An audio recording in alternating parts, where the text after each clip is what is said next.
Now is the time for you to commit to living a sober life.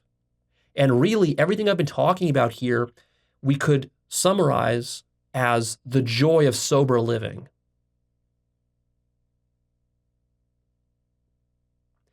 Imagine being so sober that you're hyper sober.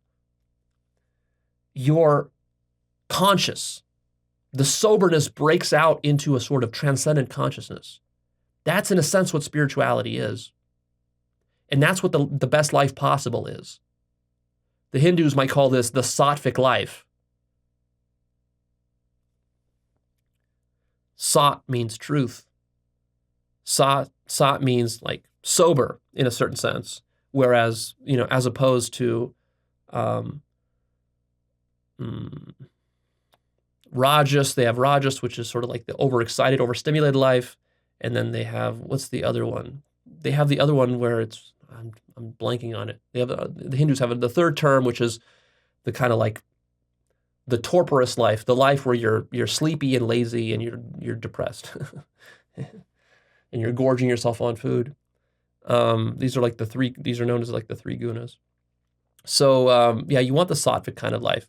Now you might say, well, Leo, but you're talking about, like, what do you mean sober? You're talking about psychedelics and stuff. That's not sober. That's not a sober life.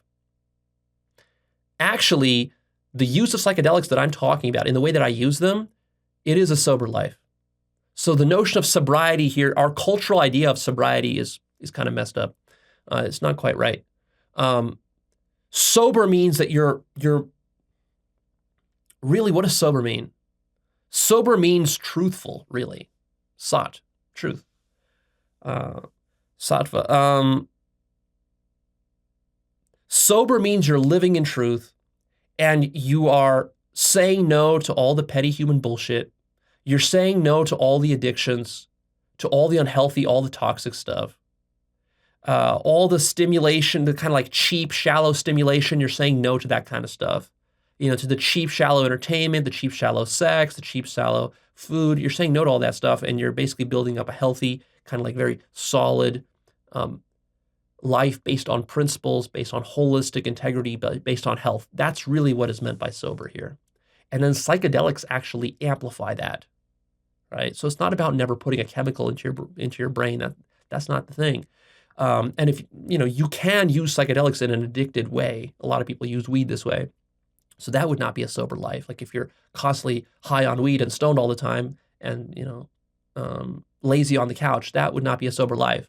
But if you trip occasionally, like once a week, once a month, you do a deep trip and you discover, deep spiritual truths in that and have awakenings and God realizations and so forth, and you're using this as a spiritual modality in addition to all the other stuff you're still doing, right? You're not just tripping and then being an addict and sitting at home and watching cartoons. That's not what I'm talking about. I'm talking about executing on all the other shit you got to execute on top of doing your trips and handling your hard trips and integrating those and then still doing manual spiritual practices. And then just beyond spiritual practices, you're just executing on your life purpose and all that.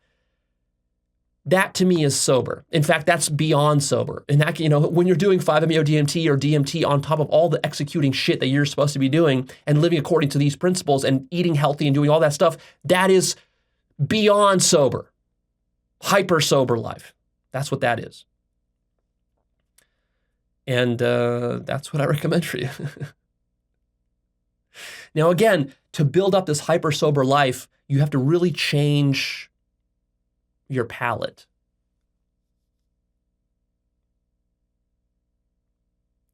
It's not going to really compete head to head with just raw pleasure. And it requires building momentum, months and years of building momentum. You must reject mediocrity, laziness, weakness, wasting your life.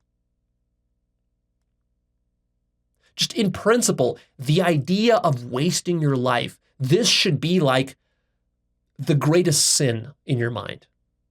This, I don't know of a higher sin, of a greater sin that you can do to God than to basically when you're wasting your life by being lazy, weak, complaining, bitching, moaning, trolling, living in mediocrity, just kind of going with the path of least resistance, doing what everybody else is doing, watching a bunch of TV and wasting a bunch of your time on social media, chasing pleasure, getting drunk. This is like you're spitting in the face of God. That's essentially what you're doing when you're living that way. You're completely wasting the potential that you've been given. You're completely disrespecting the miracle of consciousness around you. It's not that you can offend God. You can't offend God. But what you can do that in a certain sense is like stabbing God in the heart is to overlook the miracle that is your life and to take it for granted. There's so much beauty in that. There's so much profundity in your life. There's infinite beauty, infinite variety, infinite creativity, infinite intelligence went into constructing this life for you. And what do you do with it?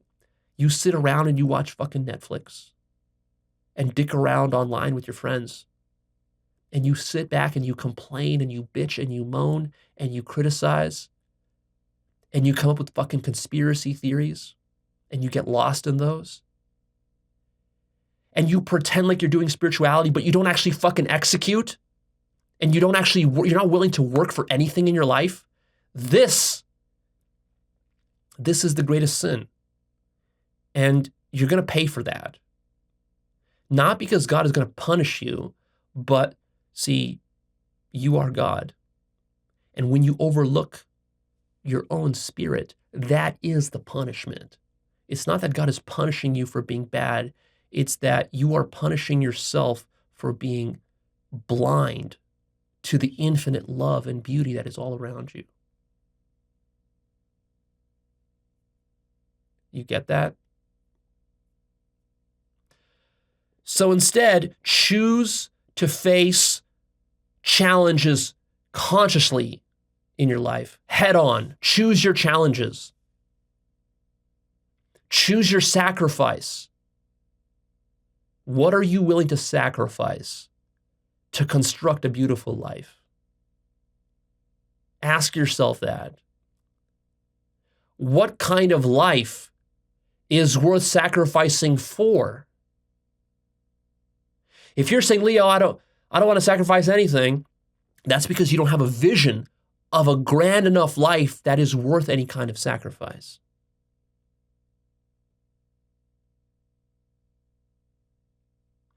This also means no more sloppy living.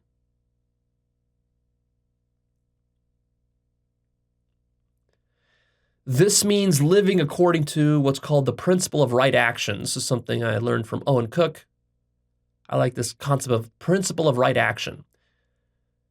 Look, you know what the right action is in most situations. Most days, you know what you need to be doing. And if you don't know, it's not that hard to sit down and to figure it out with a notebook. You can figure it out in a couple of days, what the right actions are for you for the next year or 2 or 5. But then the problem is that you don't do the right actions. You're not principled enough to do them. You're not disciplined enough to do them. You haven't built up the momentum or the consistency. And you haven't programmed your mind with enough of a compelling vision and reason for why you should be living according to the principle of right action. So you got to get all those pieces together. And then when you're living on and executing on the principle of right action, that's when you're going to feel at your best. Now you might say, well, but Leo, how do I begin doing all this? Let's say I'm stuck in a rut. What do I do? Step number 1 is you decide that you want to do this.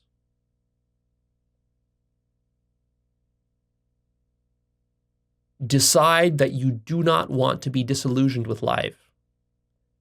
And that whatever it takes, you will do whatever it takes to build up your zest for life. And that disillusionment is not acceptable to you. A lot of this is just about what standards do you set for yourself? Do you respect yourself and your life enough to set a clear standard and boundary that you will not allow your life to go to waste? With disillusionment, with nihilism, with cynicism, with, victimhood. That's step number one. You can decide to do that. And then step number two is to start taking action every single day.